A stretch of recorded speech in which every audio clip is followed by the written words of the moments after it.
Chers citoyens, chères citoyennes, bonsoir à tous et à toutes. Je prends la parole ce soir en tant que chief du LSPD, non seulement pour parler de sécurité, mais surtout pour parler de confiance. Parce qu'une ville qui ne tient pas uniquement grâce à ses institutions, elle tient grâce à la relation entre ses citoyens et ceux qui ont juré de les protéger. Ces dernières semaines, nous avons constaté une hausse inquiétante des violences dirigées envers les forces de l'ordre.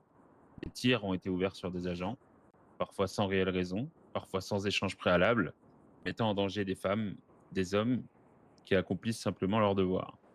Face à cette situation, plusieurs niveaux de DEFCON ont été mis en place sous demande et validation. Ces mesures, ne sont pas là pour intimider la population, ni pour instaurer un climat de peur, et on compte vraiment insister là-dessus.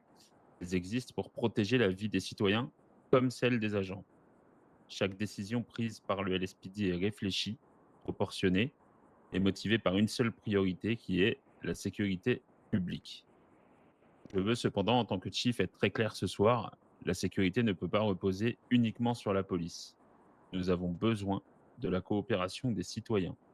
Nous avons besoin d'une population qui signale les comportements dangereux, qui respecte les interventions des forces de l'ordre et qui comprenne qu'un agent qui intervient le fait rarement par plaisir mais par nécessité. De la même manière, nos agents ont eux aussi un devoir de respect envers la population. Cependant, ce respect se doit d'être mutuel. Il doit être constant et il doit exister peu importe l'origine, le quartier, la situation sociale ou les opinions de chacun.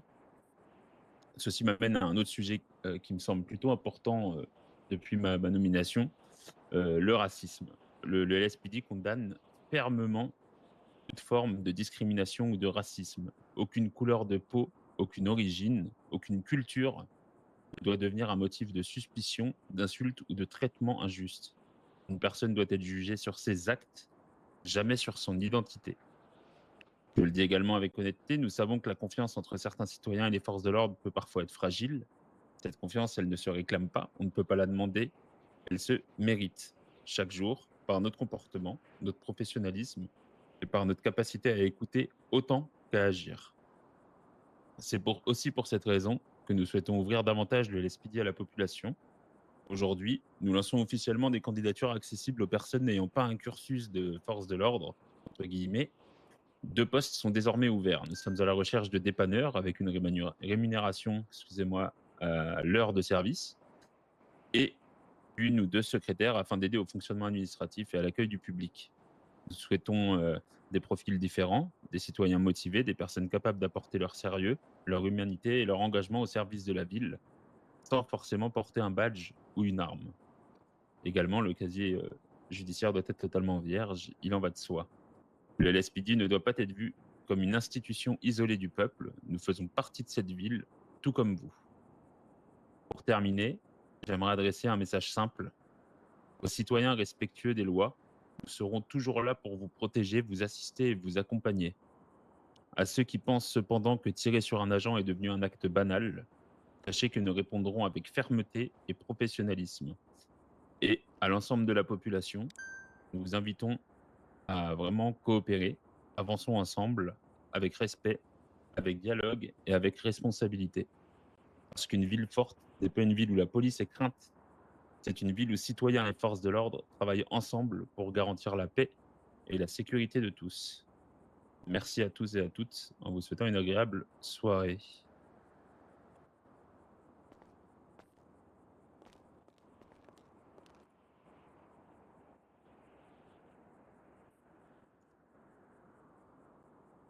Citoyennes, citoyens de Los Santos, ces dernières semaines, des individus armés ont ouvert le feu sur nos forces de l'ordre.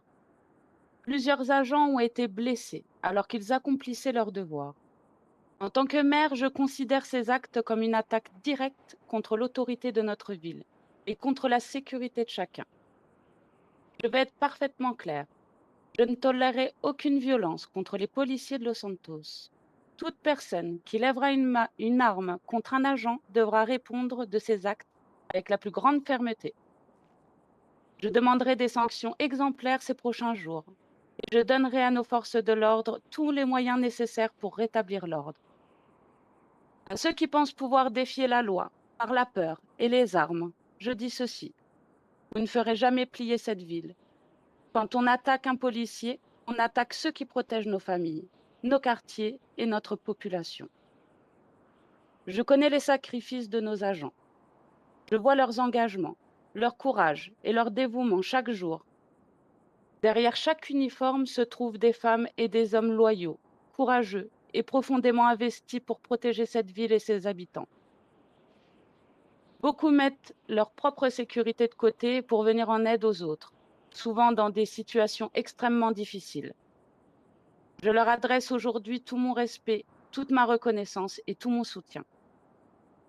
À tous nos policiers, je suis fière de vous. Los Santos peut compter sur votre professionnalisme, votre sang-froid et votre détermination. Vous avez ma confiance totale et je continuerai à défendre votre travail et votre honneur face à ceux qui cherchent à salir ou à attaquer votre mission. Je veux aussi rappeler à la population que le respect de la loi n'est pas une option. Une ville forte est une ville où l'ordre est respecté et où ceux qui protègent la population peuvent accomplir leur mission sans être pris pour cible. Je prendrai toutes les décisions nécessaires pour garantir la sécurité de nos citoyens et permettre à nos forces de l'ordre de continuer leur mission avec la dignité, le respect et le soutien qu'elles méritent. Merci à tous. Au regard des derniers événements, euh, comment comptez-vous dire à nos concitoyens et citoyens que notre ville peut être plus sûre? Quelles mesures vont être mises en place pour rendre notre ville plus sûre? Comme dit dans mon discours, de la fermeté. Depuis quelques jours, lorsque des citoyens agressent les forces de l'ordre, une communication politique a été menée auprès du DOJ pour clamer la fermeté lors des peines émises. Je pense que des peines plus lourdes qui seront appliquées permettra de calmer un petit peu les actes envers les agents. Il en va de soi qu'en effet, alourdir les peines peut sembler bien au premier abord, mais ne comptez-vous rien faire sur de la prévention éventuellement? Je pense que les discours qu'on mène au quotidien, déjà, ça permet aussi de faire comprendre que la police n'est pas là à l'encontre des citoyens, mais pour les citoyens. Deuxième chose, je suis quelqu'un qui va à la rencontre des citoyens. Je vais faire de la sensibilisation déjà moi-même dans les quartiers, dans les différents quartiers, auprès de nos citoyens par rapport aux forces de l'ordre. Très bien. Au regard des nombreux crimes à main armée se déroulant dans notre ville, est-ce que l'accès au port d'armes, ou du moins les transactions d'armes, etc., c'est un de vos soucis, un gros souci, moyen, petit? Alors ça va être plutôt au TIF de répondre. Je me permets. Allez-y, je vous en prie. Alors, les transactions d'armes sont un réel problème. L'importation d'armes, que ce soit nationale ou internationale, l'est tout autant. Nos enquêteurs sont sur le sujet de jour en jour et nous progressons chaque jour. Le but étant de n'autoriser que les personnes étant formées et jugées aptes à être armées à l'être pour se défendre. Et nous continuerons de combattre ouvertement et publiquement contre l'armement des personnes non habilitées.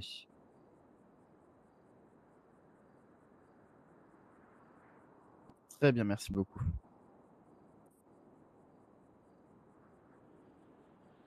Très bien. Merci à tous. Merci à tous, messieurs, dames, et bonne soirée à tous.